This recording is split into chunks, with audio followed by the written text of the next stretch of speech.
I see a lot of hate and I see a lot of like polarization. I don't feel that we're connecting with our humanity really. There's like notebook. Yeah, I was saying to her that I love that she's so all in with everything she does. It really sounds like my writing process Yes. because I also get stuck in research mode because I also studied engineering. I think we both did, right? Yeah, I mean, I was about to study pharmacy as my mom.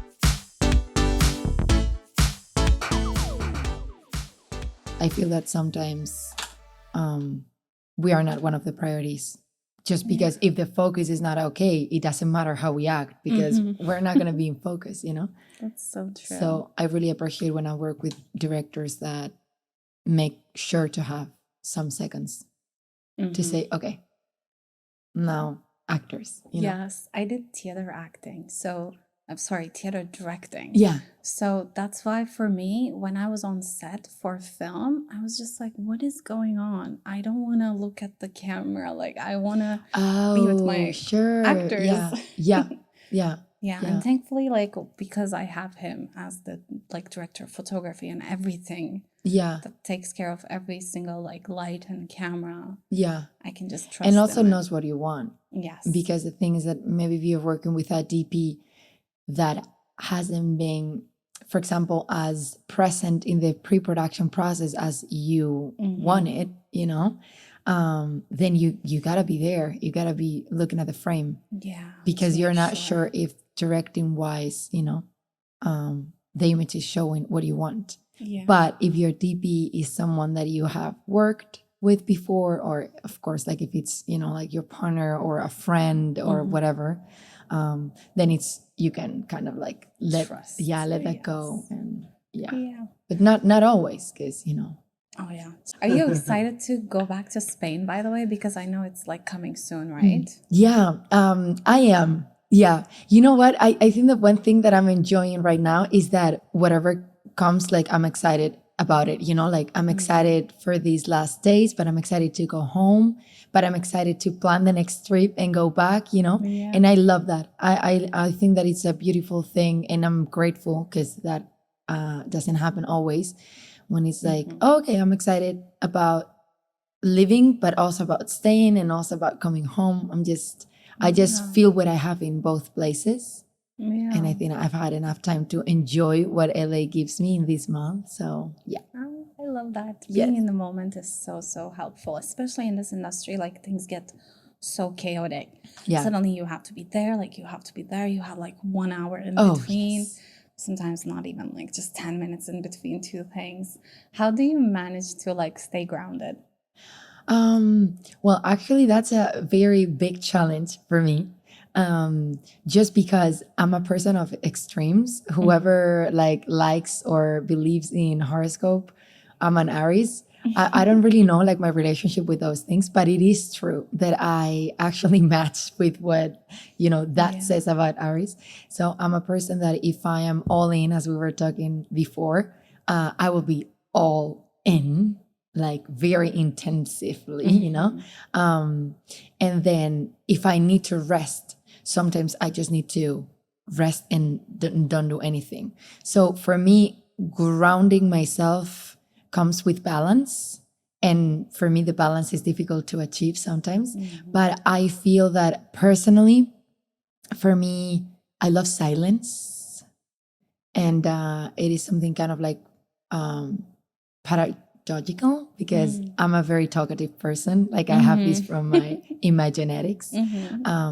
But because I've been living alone for many years in Madrid, I was living alone, you know, I've been living alone for 10 years. So I have a lot of moments of silence. So when I do not have those because of these, I gotta do many things, or I have rehearsals, or I have a friend coming home to record a self-tape and then we have a coffee or something, I feel sometimes like, oof, okay, I gotta go back to silence. Yeah. So whatever I find it, you know, when I'm here in LA, going to the beach is one of my favorite ways to seek silence, but also hiking or also exercising by my own. And just, same with me. Yeah. Yes, beaches are so helpful. Sometimes like I go to Big Bear with just 2-3 friends because we're so tired of LA that we need to get out for like just 3 days. Yeah. Do some barbecue in the middle of the forest. Yeah. It's really fun. Yeah. Also, for example, I think that one way of grounding for me, and I think that is actually a like an exercise that it's used to prevent or to avoid when you're so stressed or you're feeling anxiety, which is connecting with your senses. So I remember that sometimes I practice this tool, which is a tool that I was given, I think that by a therapist, that is when you're feeling anxious, just stopping and naming in your out loud or in your mind, like 2 things that you can see, 2 things that you can smell, 2 things that you can hear, 2 things that you can feel in your body, like touching. So go through the 5 senses and just name things that you can feel, because that automatically puts you in now. Yeah. And suddenly you're, yeah. And I love that because for me, it's like an expansion. Because sometimes we are, maybe if you're being triggered by a situation that you're in, maybe you're only in your side, only that sense. Or if you're triggered by a conversation with someone, maybe you're only what you're listening. Or if you're triggered by something that is happening, like touch wise. But then when you connect to the 5, you feel kind of like more like bigger, Yeah. And that helps me ground a lot. That's why I think the beach is amazing, because the sound of the waves, or for me, sometimes like a meal that I love too. Oh my God. Just like chocolate. I love chocolate. I love chocolate So too. I will have my moment with chocolate and just only focusing on how, like how much I like it. And then I'm like, okay, I'm ready. I love that. By the way, like I started with your therapist. Like we have the same therapist. Oh, yes. Yes. I love it. Yeah. It's gonna be my 4th time seeing her, and I already feel more connected to my body. Nice. In LA, I really feel like we get lost in so many different things, and now I feel so much more present in my body. I realized, for example, I think I've been so stressed because of everything that's going on. Like after strike, things are not better, and everything is not going good really. So I've been like very stressed in that situation. And finally she took me out of it. And I realized I've been suppressing something, which is I want to go back to Turkey for a while and be with my family and be more present in my life rather than here. So that really helped. Like she made me more grounded. Yeah. Breakthroughs, like Melanie. Yeah. So our therapist is Melanie Guerra, which is an amazing woman. And that is one thing that also like she always encourages in me, which is just like being honest and accept whatever I'm like whatever I'm going through, And well, I think that I told you actually in the coffee that we had some weeks ago that one of the things that I've also learned is a lot of self-compassion and also humor. Take things like more like from another perspective and just like see myself from the outside and just say, oh girl, we're there. Like, okay, just being your best friend. Yes, exactly. Just like, yeah, that's so important. She taught me how to like build a safe place inside me. So whenever things are so overwhelming outside, I can just go back inside where it's safe. Yeah. But also on the other hand, we have so much trauma that inside is actually not safe. Yeah. So now I have to deal with a lot of stuff and make inside a safe place. And it's been so insanely good is what I will say. Nice. We connected to my inner child. Have you done things like that? I've done that. It was beautiful, because I feel I've been like get emotional only like thinking about it. But it's just a beautiful thing when you spend the time to actually commit to that, and picture that little child.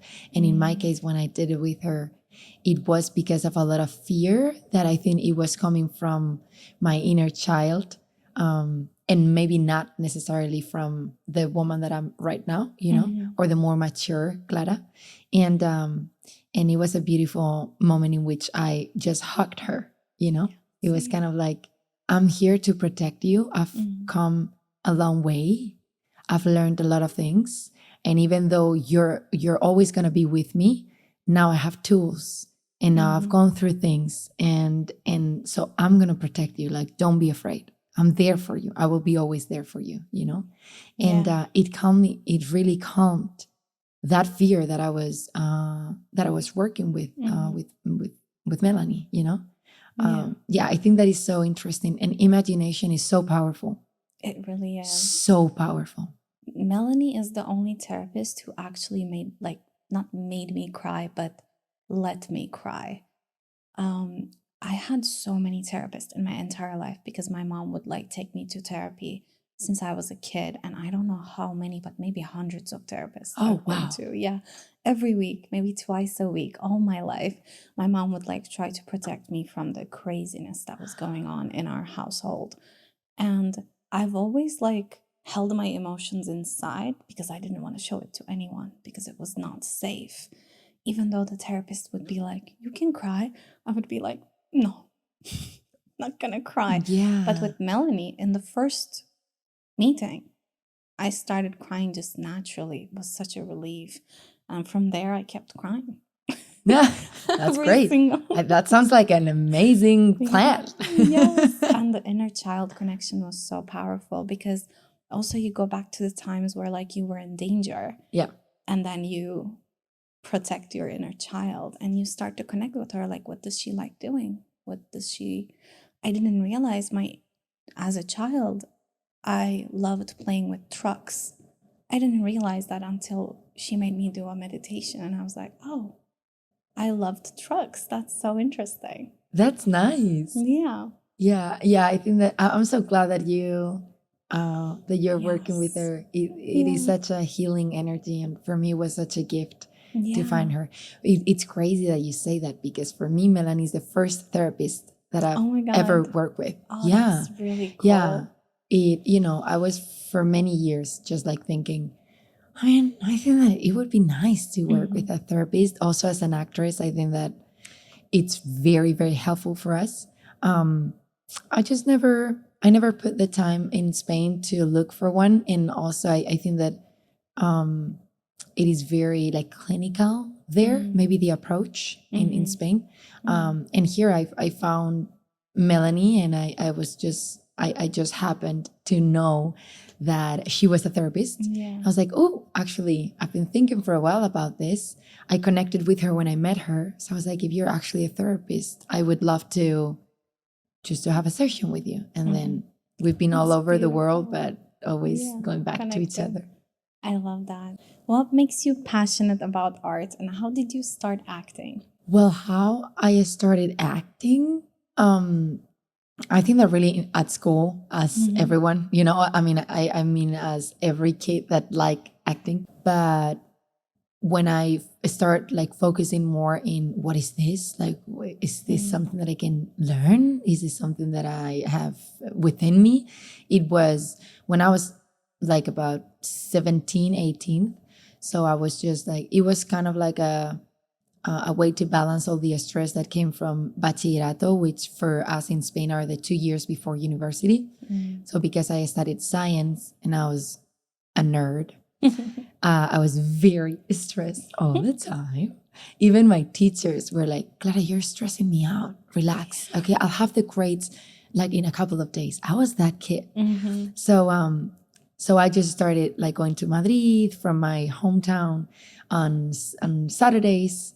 And it just changed me so much. I remember my father picking me up from the bus station and saying, I don't know what they do to you there, but you come as a different person, And that's when I realized oh, wow. I think this is not only a hobby. I think this is something that is calling me, And the other thing was what I like about art. I was actually preparing an application the other day, and I was just reflecting and thinking about the kind of pessimistic perspective that sometimes I have, to be honest, even though I wouldn't like to have that perspective when I look around. I see a lot of hate, and I see a lot of like polarization, and I see a lot of isolation and individualism, you know. I don't feel that we're connecting with our humanity really. And I think that a lot of systems and structures in our society are putting a lot of effort in making us disconnect with our humanity instead of connect.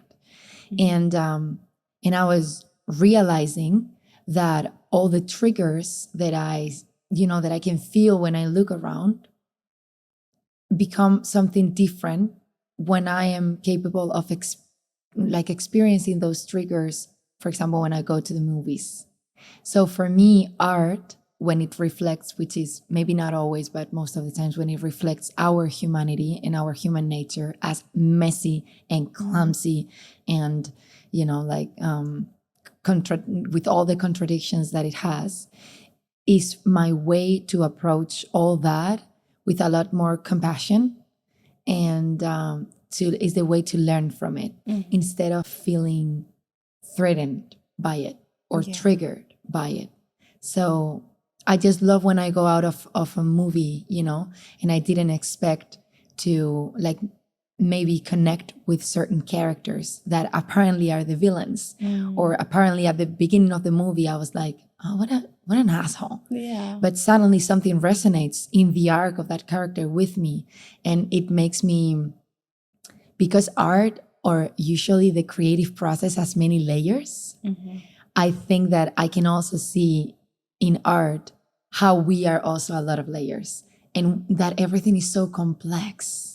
And I feel that good art, like the movies or the theater plays or the paintings, whatever art is that I like to consume, is the one that shows the complexity of the things. It's not black and white. It's just way more difficult than that, Yeah. And I love that, because I look at the world with compassion, and I can just realize we're just trying, not only as people, as every person, but as humanity, we're also trying, and we're fucking it up bad. Yes. But we're also doing amazing things, and there's always a great story, and there's always some voice that just makes you believe in humanity among all the other voices that make you go why are we doing this, And I think that art is a channel. Definitely. Writing is the same way for me. I didn't know why I was writing as a kid, but I was writing like no other. I would watch TV and I would create storylines for an additional character, and I would process my trauma through that.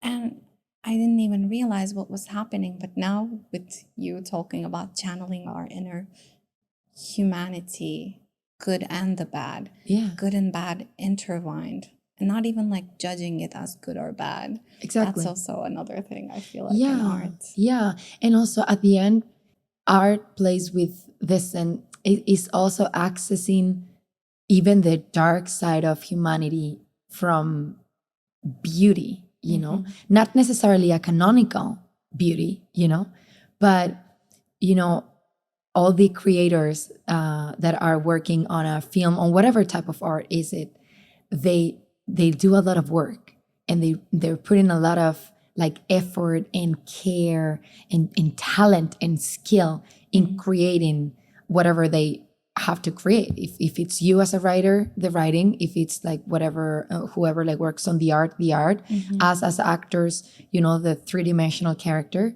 But it's a lot of people loving what they do in a creative way, that build that you're getting and that is impacting you, even if that is impacting you is something that talks about the darkness.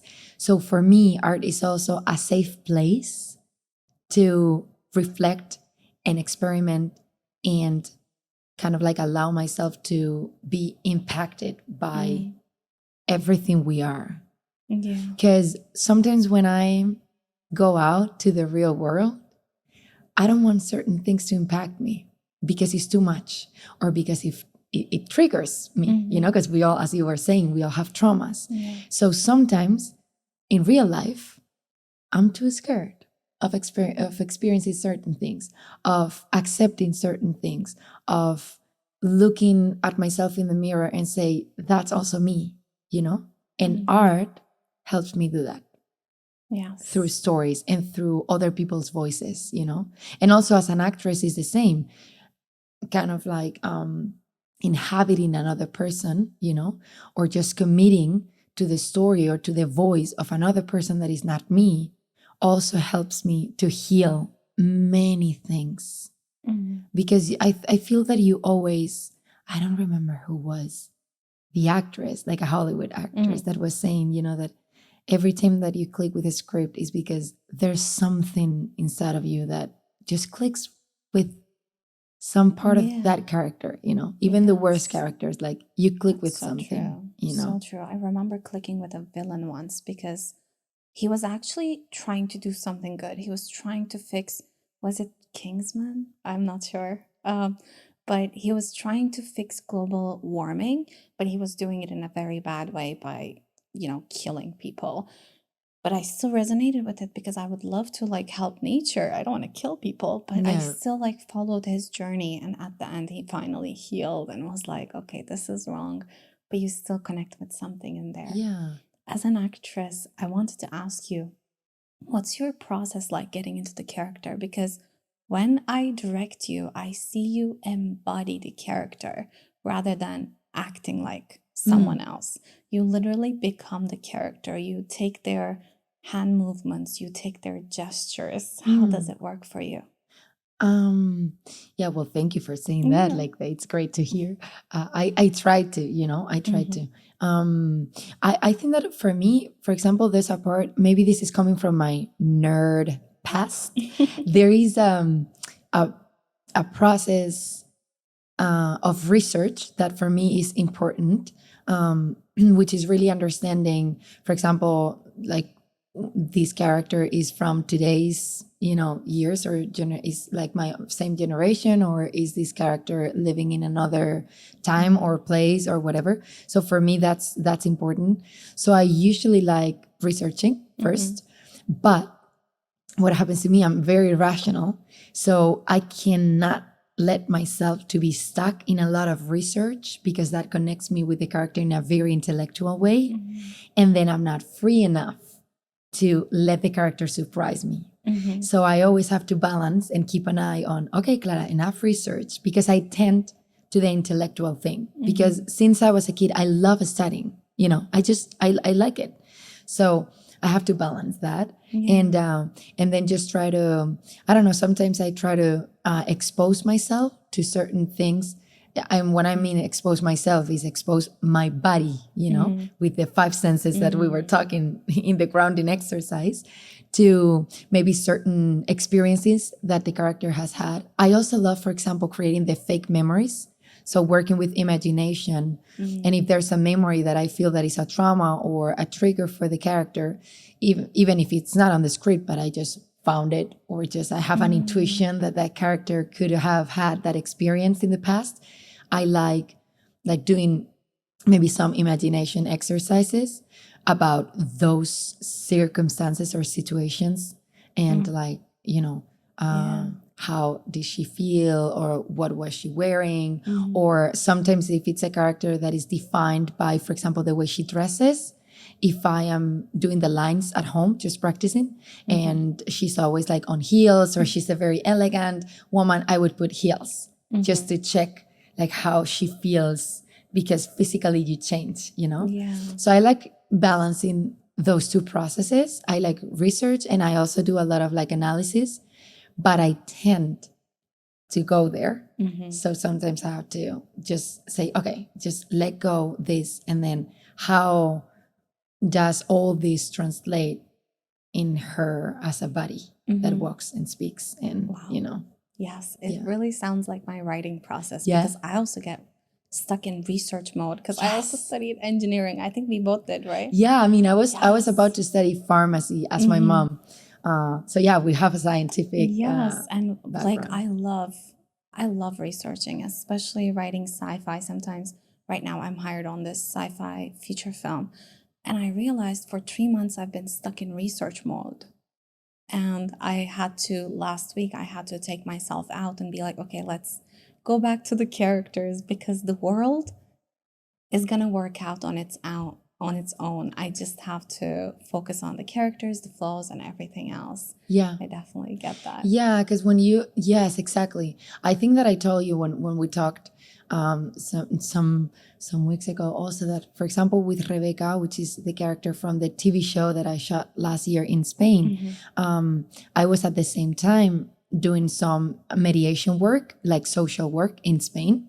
And I had to go to certain neighborhoods that are kind of like some complex and difficult neighborhoods in Madrid. And I remember standing in the middle of the street and just looking around, just reflecting about how different that neighborhood and that atmosphere was from the one that I was born into and from the one that I grew up in, just because I was feeling a deep sense of gratefulness, like, oh, it's very different to be born here and as a kid see all of this instead of what I, like the resources that I could access to. But in that moment, when I was just in that moment of like, I'm going to be grateful, I realized that the feelings that I was having, that it was a little bit of, I don't know if I was not anxious, but I was just like feeling, I wish that because I was seeing some kids playing and then some people like doing drugs on the street. And I was like, that's such a pity that they have to be exposed to that. Yeah. And suddenly I realized that feelings that I was having, which it was very uncomfortable and very, I don't want this for the kids, was connecting me to what I imagined that could be the feeling of Rebecca when after the civil war in Spain, her family had to move to the south of Spain and just start a new life with very little resources when she had a lot of resources before the war.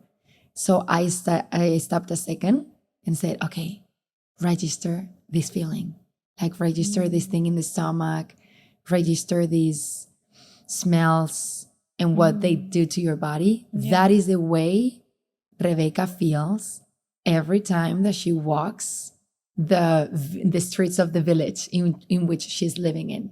And that was never on camera. Like, Rebecca was a small character, a secondary character. But for me, every time that I was on a scene and I was just working, I had that feeling for her. So she was, whatever she was doing on the scene, which is the most important thing, but under that was this feeling of like, I don't want to be here. Yeah. Why do we have to live in this village? Why do we have, and that's layers, So, that's so cool. And Rebecca was a very triggered character all the time. So for me, it was nice to find those little layers that you're never going to see as an audience because it's never said on any scene that I felt like that, because that's not important for the storyline, how she feels, how Rebecca feels, But for me, it was important. Yes. Because the way she reacts to everything, so defensive, I found it in my body instead of just saying intellectually, oh, okay, clearly she's defensive because the script says so. You have to feel it in your body, almost like back to the therapist, but you know how we connect to some type of emotion and then we have to feel it in our body where it's connected to. And as an actress, I feel like you take it to the role with you, like how she feels defensive in this scene, but where does she feel it? In her stomach, in her arm, in her heart, in her chest, in her brain, and you take it with the character. That's I have really to cool. Just because as an actor, every actor, every person has different challenges, and for me it's just running away from intellectuality, because I'm very, very in my mind, and acting cannot be there. So I always have to find tricks, really. It's just messing up with my own self so that I can let that go and say, let the other things work and play more than work play, because mind gets very demanding and very controlling because of my personality. So I cannot rely a lot on this, because then my acting is going to be controlled, and I don't want that. I want to be spontaneous. I want to be genuine. I want to, so that's my main challenge as an actress. Yeah, that's why I also believe when I'm directing, for example, for camera, I don't want to say too much about like you have to reach with your right arm or left arm, because then the actors get lost in their mind, which I totally understand. If someone told me that, I would be lost in my mind too. So how do you balance that type of direction when you get that type of direction to do something specific with your body? How do you balance your intuitive acting with your mind? I think that for that, like finding a justification, you know, a why, which is, I think that every question, who, what, where, when, those are like, when you start acting, those are the first, you know, the 5 whys that you have to ask about the character. But I think the why is very important, you know, like why am I, for example, why am I defensive? It's clear in the line. Well, sometimes it's not clear because you can read a line as, oh, this sounds defensive. And maybe when you explore the character, or maybe on set, suddenly the writing is defensive, but the way or the intention you say it is not. And, you know, playing the opposites is always very interesting in acting. Not pushing, playing the opposites, but it's a tool that is great. Because you find a lot of things when you play the opposites, and then you see what is matching and what is it doesn't. But I think that asking why is my way. So why? Oh, maybe because whatever why it is, but I just take a why and commit to it, so that it's not something choreographed. It's not a choreography, but it comes from a why, because why means intention, and intention means need, you know? And then I connect the physical, maybe technical action with a need, or with, just with a need or with an intention. And then that's better. Yes, that's so true. Yeah. That's been my biggest challenge as directing for camera versus directing for theater. It was more acting focused, intuition focused, and being as big as possible because we have to own the stage. Yeah. Versus in camera, we're seeing your face very clearly. So yeah, it's been a big challenge. But I remember you acted in Real Connections, the short film, and you were Bonnie in Bonnie Screws Up, literally. Yeah. How was your process? I remember we talked about the character's background. Yeah. I remember we also dug deeper into the main character in Real Connections, how her gaming background and her relationship and her Twitch story fed into the story. How was your process in those both different mediums? One was a short film, one was an audio drama show. What was the difference between your processes? Yeah, I think that, you know, being a non-native speaker, for example, like the process of getting ready for Bonnie Screws Up was very defined by, I have to work on the accent. And I know that you wrote it as a Spanish actor. So in that sense, I was kind of okay. For you. Yeah. You were in my head. It's like, Bonnie is Clara, and I wrote the entire show. It's so fun because, you know, I also learned a lot from Bonnie, you know, and Bonnie is actually a character that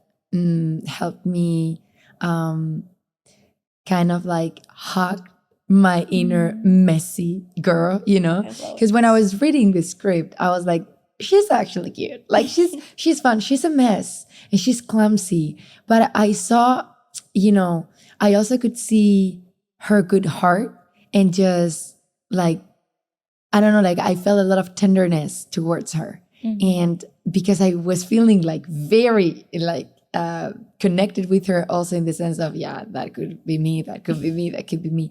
I could, you know, like transfer that tenderness a little bit towards myself and say, okay, so maybe it's fine. It's if sometimes I'm messy or clumsy. But so my approach to Bonnie was a lot on the, you know, I need to work on maybe not the accent, like trying to neutralize it.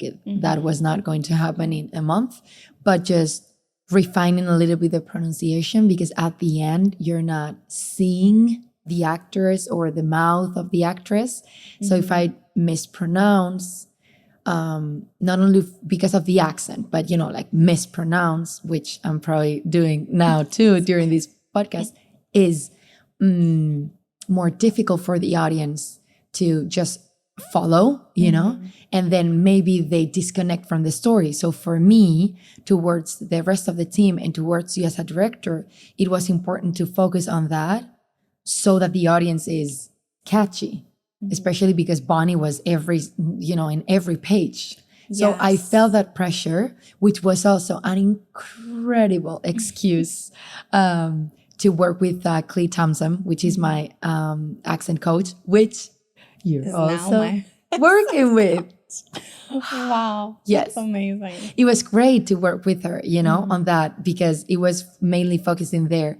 And then it was my first podcast. And I found such an unexpected joy in being on the studio with the other characters and with the other actors, which were all amazing, because I felt a little bit afraid of being too much on the lines, especially having the script in front of you while you're working and not connect to the acting part of it, which I knew that it was not going to be a problem in real connections. Suddenly I found myself not really caring a lot about that technical part and just trusting that all the work that I did with Clee was going to pay off in a way, maybe not 100%, but maybe 80, and then just connect with the other actors and say, oh, that was, Yes, I definitely loved the vibe between the actors. That was really good to be in one studio. And then we even had some improv between actors. I was just like, okay, now continue the conversation. Even though the scene ends on the script, I was like, it's okay. Let's continue. Let's continue where we left off. Yeah. And just record whatever is coming. And how was with you directing? Because you were on the other room, but you've got there 8 actors, that you have to, and it was fast paced. So I guess that for you as a director, to make sure that everything is sounding as you want and that the characters are really being drawn for the audience only with our voices. How did you feel in that, Did you feel that the rhythm was too fast, for example, to be able to share all the notes that you wanted? I think it was amazing because I told the producers that I need some time with the rehearsals. I have to meet the actors all the time. And thankfully, the actors, all of you guys, were so open to meeting. 1 month before we started meeting with you, I started meeting with everyone else.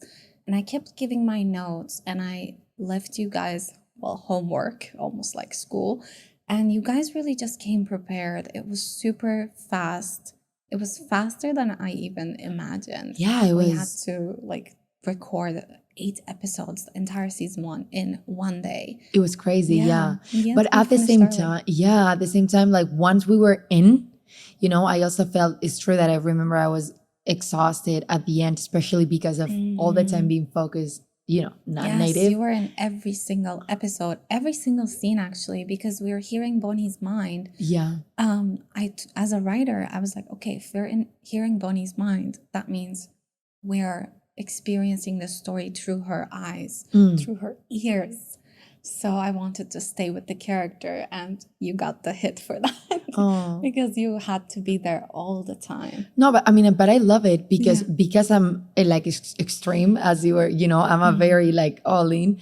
Yeah. When I go through those processes, I honestly love it. I prefer when I have sessions on set or on theater or whatever. The thing that I don't like is when I have to wait or be just seated, or so I prefer to just be working. That's my style also. I like that. Yeah. Then I'm exhausted, but I'm exhausted when I get home. But when I'm there with the adrenaline and I feel that I found a lot of Bonnie, because of the way we had to record it, because of the fact that it was the whole season in just 1 day and just nonstop, I was finding things and I was not questioning what I was finding too much. I'm sure that if we would have had 3 days of recording, it would have been different, because maybe I find something and then I bring it home and then I say, no, but maybe it's not a good choice, whatever. And then I start being intellectual about Bonnie. But there, I could not think.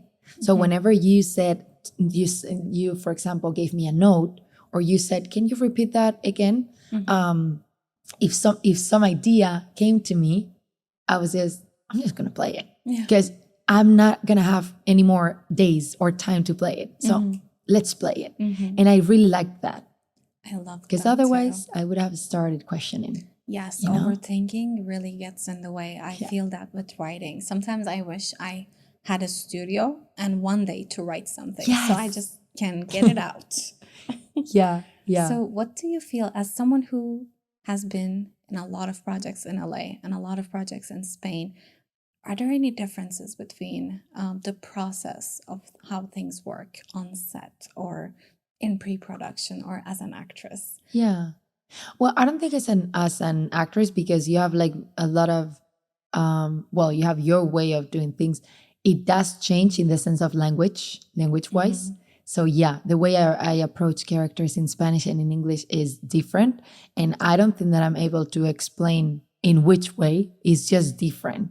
That's why I enjoy a lot both, but also, what I find here, it's that here is everything is very structured. There's a lot of protocol for everything. I guess that is also because, of course, the industry here has been just like going on for more years, and this is where the industry first started. And I feel that maybe in Spain, we don't have all those protocols and all those steps. Sometimes I feel we're more practical.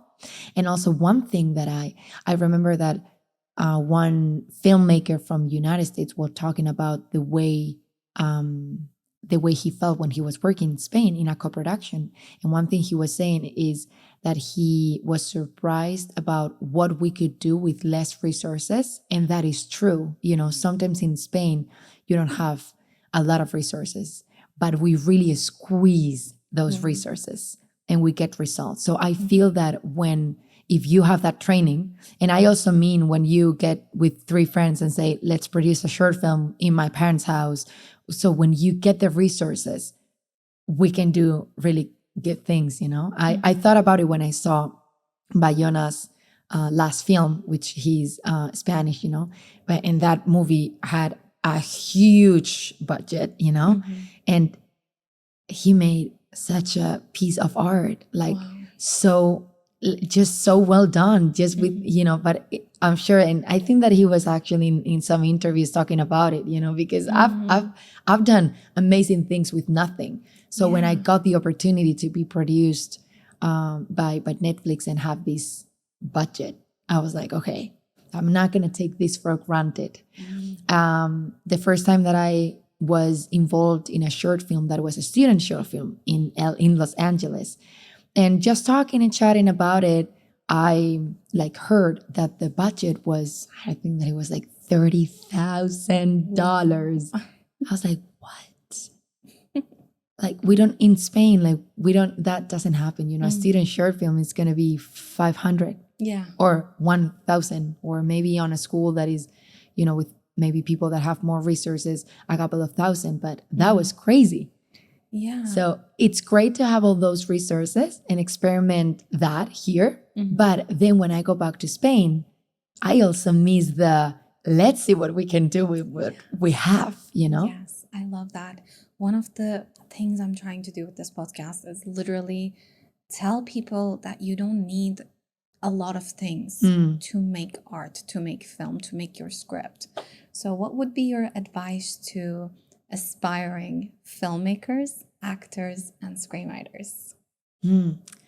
I think just work on your craft and, train, work, learn from everyone. But along that way, always be connected to your why in the art, why you're doing that, and with what is my own voice in all this, So just for me, I think that my challenge right now, or the journey that I'm in now, is I want to find my voice and trust my voice. And I feel that for so many years, maybe when I was training as an actress, I was just so focused in what everybody was teaching me, but I was not putting the time to stop and think, oh, okay, I'm gonna, when you learn the tools and you play with the tools, there's also like certain questions that you have to do, like, okay, is this useful for me or is not? Or is, okay, what is it that I wanna give to the character? Or what is it that I wanna give to this tool that maybe is more aligned with my voice, or with what I wanna do in the industry. So I think that, just being connected to your own whys and to your own truths. And also just Los Angeles for me was a very beautiful experience when I studied here my master's, of saying, I don't have to be only an actress, I don't have to be only an executor. I can be more than that as an actress, because sometimes I feel that if we get too technical, we become executors, and I found a Clara at some point, a version of myself that was relying so much, because of my nerd, I'm a nerd, intellectual, whatever, rational person. I was relying so much on my skills in a technical way that I wasn't taking care of the other part of our craft, which is not technical, is what is your truth, what is your uniqueness. So I was afraid of calling myself an artist, being an actress. I thought, I don't deserve that tag. Maybe an executor, because I can be technically, and I remember having a little crisis, in which I said, no, but I want to be an artist, I want to do more than that. So that's when I started to also think, where is my voice in all of this? Where is my voice in the middle of this complex industry? What is my opinion about things? Yeah, I feel that so much, like, to my core as we were talking. I think we were going through it at the same time, because you were studying masters in screenwriting. I was doing you were doing masters in acting, and I was doing masters in screenwriting. I was going through the same thing. A lot of things to learn, a lot of things trying to put me on a box. And I'm so capable of putting myself in a box, because not only because of my traumas, but also because of the scientific background. Of course. We want to, like, make sense of things, and putting it in a box, like, okay, act 1 has to be this way, act 2 has to be this way, act 3 has to be this way. But I realized I was getting too theoretical, too analytical, maybe, that I wasn't letting myself, like, feel what was happening. Girl, same. Like, I feel exactly, like, I know exactly what you're saying, the feeling of it, not like only the understanding that process of getting to in your mind, but just like how it feels when you realize, I'm not, it's everything here, but I'm not letting it go to my whole system, Exactly. I go through that too. I had to let myself feel and let myself be. That's the biggest part of the whole process. One thing I realized, not only with my audience, but also with everyone I know, filmmakers, actors, we feel like making it means breaking into Hollywood, getting a big project. But then we see the strike happening, which making it didn't work for them. They went on a strike. Now so many writers and actors don't have work. So now I feel like our generation is questioning the meaning of making it as artists and filmmakers. What do you think about that whole mess that we have to deal with? I think that we are questioning it, and I think that we need to, because it's such a, like, I feel that our generation and the younger generations even more, we are exposed to many challenges. Maybe they are not the same challenges as our grandparents or even our parents had to, like, face. I always think, when I think about my grandparents, I think about, the war in Spain and everything. Sometimes I feel, here I am, like, just feeling like, I don't know, frustrated because of this. And then my grandparents were fighting on the war. It's kind of like crazy. But I do think that we have, like, big challenges that are different, but that are also very complex and very difficult to face. And about like this making it, I feel that that's why like therapy and a lot of, journaling and all these tools are probably appearing in society as very important tools for the circumstances that our generation is exposed to. Because what we are exposed to is so many voices, so many opinions, so many, like you have to choose this or this. It's just so many inputs that other generations, they weren't exposed to all those things. And that you have to question the things necessarily, because it's not just one thing getting to you a day, because there's no TV, no phone, no whatever, now it's millions of inputs all the time. So you have to just be more connected with yourself and say, it's the same thing that I was saying before. What do I think about it? So when your parents or friends or whoever have the expectation of, oh, so when you are on Netflix, you will be an actress, for example, which is, one kind of like such an arrow, that can get to you. And then you got to take that and just not say, oh, okay, so this is the truth, but just thinking, okay, is that the truth for me, And I also think that all the strike and all the way that independent maybe cinema is now like just very alive, is a great way to go back to other creative processes.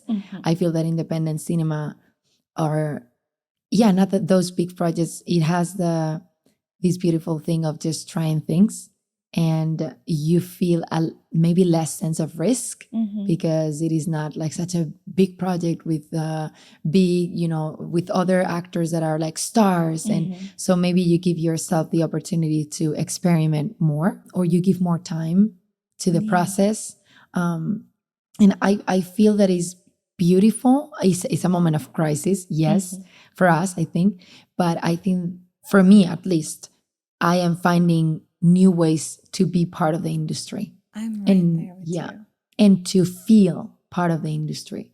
So, for example, I produced with two friends a short film some months ago in Spain, and now we're into festivals, and we're receiving like awards and things like that. And you cannot imagine like how like happy and excited I feel, because it's a project that we did with just a little bit of, of money and a little bit of time and a little bit of, and we made something and people like it, or people just like really click with the characters. And then it's like, I am also giving things to the industry doing this, not only just like auditioning for the big roles. Yes, I feel like there's more opportunity, especially with social media, even though it's such chaos over there. When you're scrolling, it's way too much sometimes, but then it makes space for like vertical shows, for example, or just people making stories with AI, trying to tell their stories through AI images or AI voices. Yeah. Even though there is so much controversy around AI, I feel like there are still tools, of course, that help people just do their own thing without relying on big agents or managers or producers noticing them. Because back in the day, you really needed someone to notice you to be able to break in. Yeah. But now you don't really need that anymore. You can build your own thing. Yeah. Yeah. And also be aware of what you need in life, like what you need as a person, because like all that recognition or just like making it in Hollywood, I feel that is also a lot of times associated with, well, then a lot of money, because Hollywood is also money or luxury or like, private events and private whatever. But sometimes you need to also like ask yourself, is that what I need? I mean, if it comes as a consequence of working in your craft and being committed to a profession, and it just happens because life puts you that in between, that's great. Then there's a lot of people that go through hell when that comes into their lives, or people that see themselves just exposed to all that, and maybe they didn't want to, but they are amazing artists and they wanted to just act, and then Hollywood just came and say, we have a place for you, and you know, but it is not even something that they enjoy. So I think that also romanticize things is very dangerous, you know, and I think that that's why I really appreciate, and I do have a community of actors and, you know, or other artists like you. Actually, we were talking about this on our coffee. Like, it's so great when artists, we are honest enough to talk about all the stages of our life, you know, and talking about how great it was to go to the festival and just be on the red carpet and whatever, but also like the challenges that came with it. You know, I remember going to Malaga Film Festival to present the TV show, and it was from the outside. So from the people around me that are not actors, like my family, my friends, my whatever, it was kind of like, oh, so you're going to be in the red carpet, whatever. But then I was processing with other actresses because we went to the showroom to pick the, you know, the outfits and whatever. And all that, when we put it on stories, it seems all like nice, and you're making it, and so luxurious, and like, oh, you must feel like super beautiful. But the reality is that me and other 3 actresses from the TV show, and that I love them, we could have a moment of confessing. I remember in the group chat of like, girls, I don't know if it's happening to you, but I'm going through a shitty week because I'm going through all these showrooms and nothing fits me really, because there are not many sizes. We all have different, you know, like body shapes. And we were going through a lot of insecurities and really struggling. And there was a point that we were talking with voice messages, and I said, you know what, girls, let's not turn this, that is the celebration of, you know, this job that we did that was such a blessing, into a nightmare just because of like body shaming ourselves. Like, you know what, we're going to find something and just let's make peace with all this that we're feeling. But it was so nice that we started talking about it, because I was feeling also like, I don't know, you know, I was even fearing, like, what if I appear in one of these articles like the worst dressed on the, really? I was really even thinking about it, because it was the first time that I was going to go to a red carpet, the first time in a showroom. So going through a lot of insecurities. And when some of my friends brought it into the conversation, I was like, I cannot believe it. Okay, I'm not alone. And it's healing when we can share all those parts. Yes, that's so true. Like, when people see Hollywood, they see glamour and glitz and everything just perfect. But behind the scenes, then comes the traumas and everything that people go through, like body image issues and things like that. So I think what people need to focus on is the stories of these people as humans. Exactly. Rather than glamorizing and idolizing them. Because then comes a lot of false image and false hopes and false dreams. Yeah.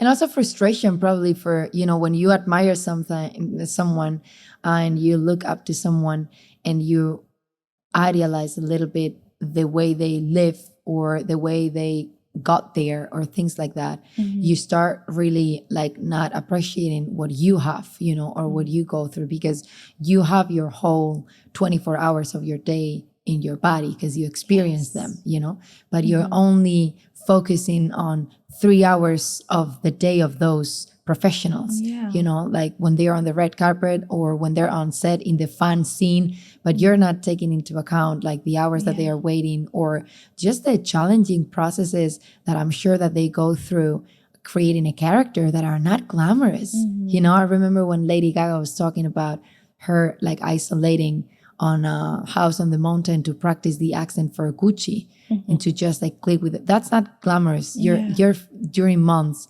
alone, isolated, working on something, I'm sure that feeling a lot of things, you know, so our process of creating is not glamorous, you know, especially if your character is not glamorous. It's hard, you know, especially if you want to expose yourself to certain things that maybe the character has gone through. So I always try to share with the people that I have around that are not in my, you know, profession, all the other things. Just so that they can understand a little bit. But I love hearing from other people that don't work in acting about how is their life about, you know, like my twin brother is in the military, and he's so he's an engineer in the army in Spain. And I also love listening to what their everyday life is like, you know, and just knowing about other lives and just knowing about the reality of every circumstance. Yeah, that's so true. I think this whole thing connects to my final question for you, which is, how do you get out of the character and find your way back to Clara again after a project is done? That's a good one. Sometimes for me it helps just having company. So maybe like meeting some friends or going back to my parents or things like that, because it's true that because I live alone, if I get home and I'm also alone, my kind of like thought process is still maybe in what I have experienced. So I think that helps me. Exercise helps me a lot because I connect with my body. And then just like self-care, whatever, like self-care routine also helps me do that. And I think that mostly maybe the same tools that we started talking about grounding, you know. So those same tools that I use for grounding myself are the same tools that I use for grounding myself back into myself, you know. But it's a great question because sometimes I struggle with that. Especially when I click with the character's story. Sometimes if I'm working in something for like some time, maybe until I just release the character because the filming is done or the theater play is done or the whatever is done, sometimes it affects me. And people focus on actors getting into the role, but nobody focuses on how they get out of the role, which is a mental health thing. They have to find, like, nobody cares about it. After the film is done, goodbye, actors. See you on the red carpet in a year. I don't know. I don't care what you do. That's how the industry looks. But no one asks them, okay, how did you get out of this character? Because we hear a lot of stories about actors like losing themselves because they had to be a character for over a year or 6 months, 4 months, whatever it is. I think it's really important to find those tools to find yourself back to your body. And I need that too, because sometimes as a writer, I lose myself in like 6 different characters. Exactly. Because you guys have to really dive in all of them. That is something that I admire so much. I always say it about writers. It's like, it's so much work for me to find out like the needs and the everything for one. I cannot believe like to have to be diving in with that depth for every single character, you know? Is that something that comes for you naturally? Weirdly, yes. At some point I literally told this to one of my therapists when I was 20. I think I have multiple personality disorder. But she was like, no, you don't. Thankfully, I didn't have it, but I really thought I did, because while writing, if I'm really in the zone, I hear different characters. Like, it's flowing in a way that as if I am in the shoes of different characters. It's really interesting. Yeah, that must be amazing. I don't think that I have never experienced that. It's magical, but also challenging, because again, I really lose myself. And I feel like with the current therapist now we both have, I'm really finding myself back to myself. As we said. Can I ask you one question? So for example, when you have to, because I think that creativity works for everyone works in different ways. And now I feel that there's also like a kind of like a current that talks about, but you can also train that creativity, especially if you are already in a profession and it's your craft. Sometimes you need to find ways to have a schedule and whatever, because the industry has deadlines, you know, so you need to just like give a result. So are you I was going to say an actress, a writer that works with waves, or do you have like a routine in which you really say, okay, I'm scheduling myself and then I'll make it happen, you know? Yeah, I feel like it's both. Because if I'm hired by a client, then there's a deadline and I really have to schedule that block of time on Monday, let's say 9 a.m. to 5 p.m. I'm really going to just get into this. And I also set timers for myself, because sometimes I'm procrastinating. Sometimes I'm like, I have to sit down and write, but let me do this first. Let me do that first. But I'm just going to put like 20-minute timer. And by the time the 20 minutes is done, I usually tell myself, because it's also an Aries thing. I feel like you're vibing with this, because I tell myself, okay, can I get this section done in 20 minutes? Yeah. I probably can't, but it forces me to start. And focus maybe. Yes. Yeah. So it goes both ways. But for my own projects, sometimes I wait for the wave, and sometimes that wave comes 1 year later. Yeah. But I realized, like, I was working on this rom-com project of my own thing, and the wave didn't hit me until 2 years later. I went back to the project and I started rewriting as if it was brewing in me, and I let it brew on its own time. And then I was ready to let it out. That it's also very, like, you have to balance it out, especially with deadlines. I had this deadline for a client, and I literally told her, if this is not a set deadline, like, you have to shoot this project, let's please take some time, because I need things to brew in me. Because if I don't let things brew, then I'm not going to go deeper in the project. I really have to have time. I love that. Like, that's, thank you for sharing that. I think that that's very inspiring also, because now I'm also starting to write because of these kind of like journey that I'm in now of finding my voice and wanting to have a voice also in the art and in the industry, and just knowing what I'm interested to talk about, or just checking if I can create also. That is very interesting, because for me, like, these first attempts to write things are, you know, it's out of my comfort zone. Yeah. So it's kind of uncomfortable. Yeah. It's like acting for me. Like, I did acting here and there, but it was so out of my comfort zone. It was hard. Yeah. But it's fun at the same time. Yeah, it is. It is. So exciting. I love it. Thank you so much for being here. I really appreciate you coming to this podcast. I really love having you. I'm sure there's going to be many other episodes where I'm going to like call you in. We're just going to have a conversation. Let me give you your bag of gifts. Yes, I love that. For her. I love that. Yes. I love like notebook. Yeah, I was saying to her that I love that she's so all in with everything she does. You know, it's not. I love that, really. Yes. I think that that's one thing about American, or the mentality of United States, that I love the most. You know, if we're gonna make it, we're gonna make it like as best as we can. You know, that's something that sometimes we don't have. For example, I feel true. You know, sometimes we feel don't. The same way with my country. Yeah, with United States, it's like do it. Like, it's so fast paced that you have to do it. Yeah. Force yourself. Yes. I hope you like the notebook and the t-shirt. Love it. T-shirt. No, but there's Sean also has it too. What? No. Find the next little journal. Oh my God, you told me you were journaling, so you can. No, and I'm a fan of this. Like, I'm always, you know, I have one on my. No, yes. I love it. That quote, like, behind the notebook. Yes. Remember that I told you that one of the things for grounding myself is just treating myself with food. These are gonna be the grounding Reese's. Oh my God, yes. Grounding Reese's. I'm only gonna, I'm gonna use them for that. I love it. I love it. Thank you so much. Of course. Oh, make space for yourself. I thought while you're in Spain, you can remember this moment. Of course, I will. And I also have something for you. Yes. It's just a little thing, but when I saw it, I felt that it was so, oh my goodness, the hitting.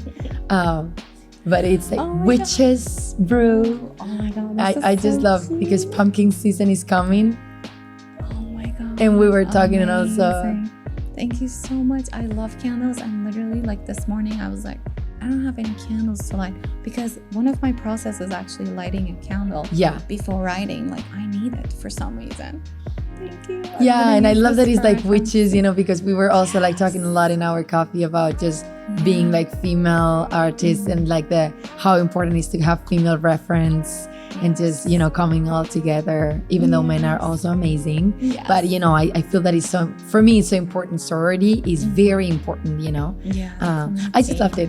So I said, I want that. That's going to be the creative candle and then the grounding Reese's. Yes, I love it. And I'm writing a fantasy show right now. So I'm going to take this. Thank you so much. Thank you. Thank you.